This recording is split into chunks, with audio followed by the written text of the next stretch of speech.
Sponsored by Bangtak, Sustainable Business Development in Harmony with the Environment and Society. Truth be told, analysts and also experts said that Thai people are crazy over the upcoming phenomenon of ASEAN community to be integrated in 2015. But why not being crazy over it, as opportunities are immense?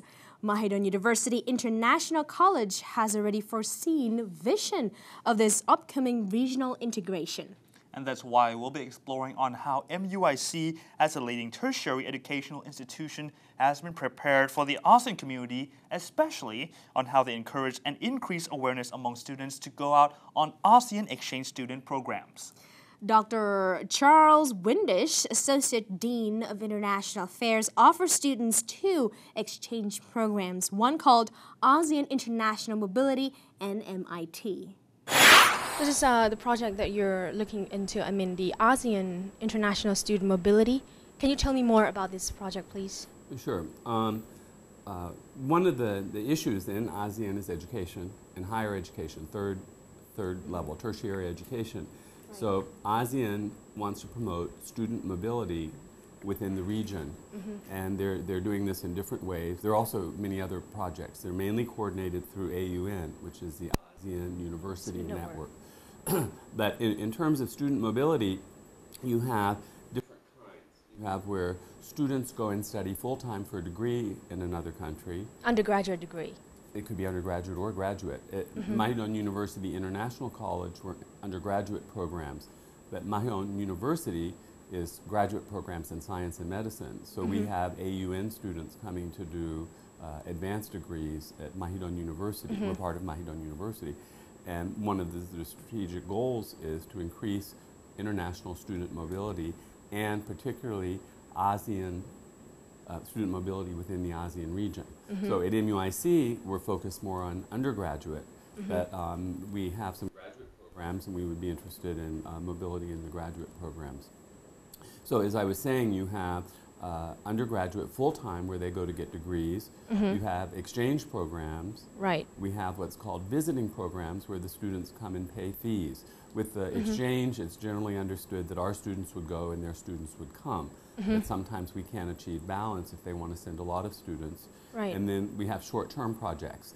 And within the ASEAN region, we see full-time students at MUIC. We see exchange students at MUIC. Right. We see visiting students at MUIC. And then we see short-term projects with Mahidol University that MUIC participates in. So I think if you look at colleges or programs in Thailand, MUIC is one of the most active in student mobility and student exchange within ASEAN. Now, specifically, the big project, or there are two. One is called AUN Exchange, and there are about 20 universities that the ASEAN University Network has identified as being very good schools in different countries. And at MUIC, we accept 2 students from each of those universities or countries. From where? Which university? For example, this term we have students from Brunei, we have students from the Philippines, we've had students from Myanmar. Right. Okay? Now, and those students are exchange students, so that means they would pay the fees or tuition in their own country, and then they come and they don't pay fees, student fees or tuition here. They pay for their living expenses. Unfortunately, MUIC students are not as keen to go in the ASEAN region in this program. Okay. In addition to the AUN scholarship to promote international, regional student mobility, there's a very special one that was called MIT, Malaysia, Indonesia, and Thailand. And it was developed by the foreign ministries of the 3 countries to promote international student exchange within those 3 countries. The name has changed to AIMS, which is ASEAN International Mobility of Students, because more countries are going to join. And the last meeting was last week, actually, in Vietnam. And Vietnam wants to join, and there's a discussion as to whether the Philippines will join.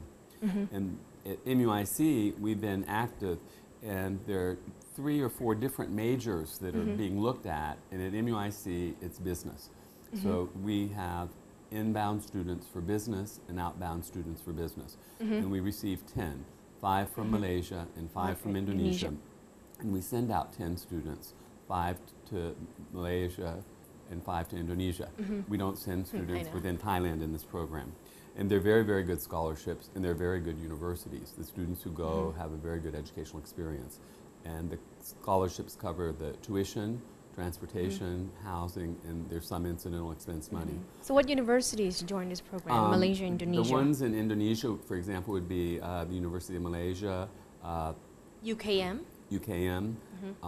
The other one is SAINS, S-A-I-N-S. And there's one in Penang. And in Indonesia, I was just in Indonesia and I met with the people. It's the University of Indonesia, UI, and BINUS, B-I-N-U-S. Other universities are involved in other majors. So for example, we receive business students. Prince of Songkla University receives tourism students, and they have a different pool of students and universities they're working with. How about social science students? They're not, social studies. For this program, they're not in our school. Our school has been designated as a business school. And it's very complicated because what they have to do is they have to match curriculum so that the students from Indonesia who are taking classes here can transfer these classes back to Indonesia. Or the students from Malaysia, if our students go to Malaysia, their classes can transfer back. So this kind of articulation is very, it's complicated. You can't do it for all majors easily at the same time. So it's like in this position, MUIC acts like a business school. No, we're still an international college, but our business department for this project is the one that sends students in and out. And as a consequence, AUN is looking at accreditation of programs, and since they're working closely with our business division right now for this, we're going to be one of the pilots for accreditation, AUN accreditation of business programs. And then eventually it will move to all the programs, but this is still early. To give you an idea, similar things happened in Europe with what was called the Bologna Accords, where they signed agreements that education in Europe as part of the European Common Market was going to be more flexible. And the student mobility was called Erasmus. Erasmus. There are different Erasmus programs.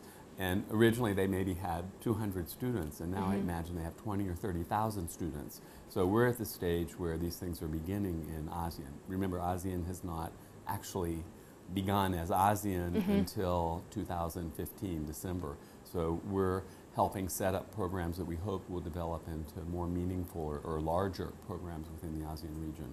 So you mentioned the MUIC students not really keen to, go out in these ASEAN countries to study in the exchange program. Why is that so? And what are your plans to actually boost the awareness of students here? We do this in different ways, but first I think partly it's a cultural thing in Thailand, because if I ask my students, how many of you have traveled in Thailand, a lot of them have not. If I ask my students, how many of you have traveled in Southeast Asia, a lot of them have not. But if I say, how many have gone to Hong Kong? Yes. Japan, yes. The US, yes. So I think it's a regional awareness, and this is one of the challenges for ASEAN, not just here, but in other ASEAN countries too. So one of the ways we increase awareness is by working with the scholarship programs, because it becomes attractive to provide that incentive to the students.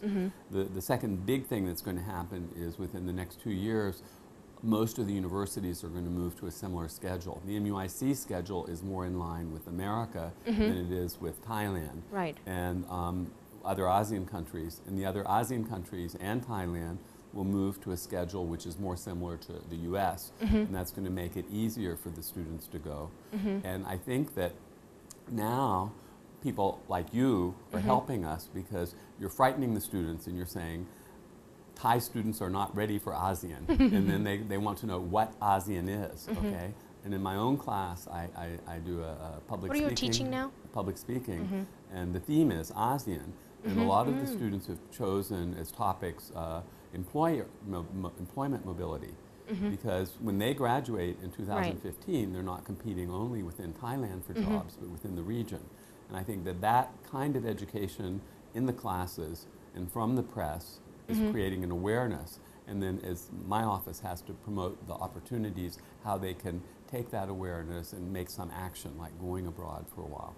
And as the universities participate, we get a better feel for which universities have programs that match the needs of our students. So we are having an administrative awareness of ASEAN, and then the student mobility awareness, and then I think the employment and the financial is what's going to really push it.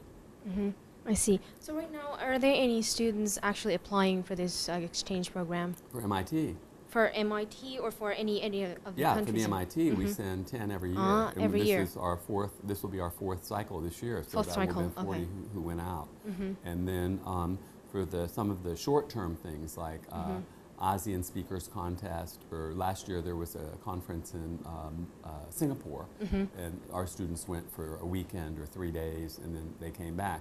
So if they go for 3 days, they have an interest maybe to go for a term, and then maybe to go for more study, and then they become aware of employment possibilities, particularly in the tourism program. There's going to be a lot of flexibility among TEM graduates in the ASEAN region, because ASEAN is setting up regional policy, not just within countries. So these students are on full scholarship to Malaysia, Indonesia? For the ones I mentioned would all be getting some kind of scholarship. The AUN would just be getting basically tuition waivers, but the other ones, yes, they're getting scholarships. Toward 2015, what do you think where MUIC stand? Okay, I just came back from a conference in Indonesia where we were talking about that, and our college and our students are very well prepared for 2015, because one of the issues is awareness of what ASEAN is, and I think that we have that very well here, and we're creating that with the students. The second thing, which is a big issue, and since my background is in English, is the language. And our students graduate with very high levels of English, so they can easily join programs, academic programs that are taught in English, or they're going to have good employability, because one of the issues within ASEAN is English is going to become kind of an unofficial language of ASEAN, and they'll be able to work in different places. And if there are credential requirements, such as exams or tests, those tests will be given in English. And at MUIC, maybe the students complain that all their tests are in English, but after they graduate, it may be to their advantage to have that experience behind them. So I think that MUIC is in a good position. The graduate programs at Mahidol University are in a good position because they have a tradition of educating graduates in sciences and health from this region. The undergraduate programs at MU, they have to develop better exchange opportunities for their students. But I think Mahidol University and MUIC are in a strong position to be leaders within AUN and the new educational system being developed in Southeast Asia. Academically, one of the most important divisions that has got to stand out, taking a leading role in the ASEAN affairs, is definitely the social science division, particularly the Southeast Asian concentration. Coming back after the break for more detail.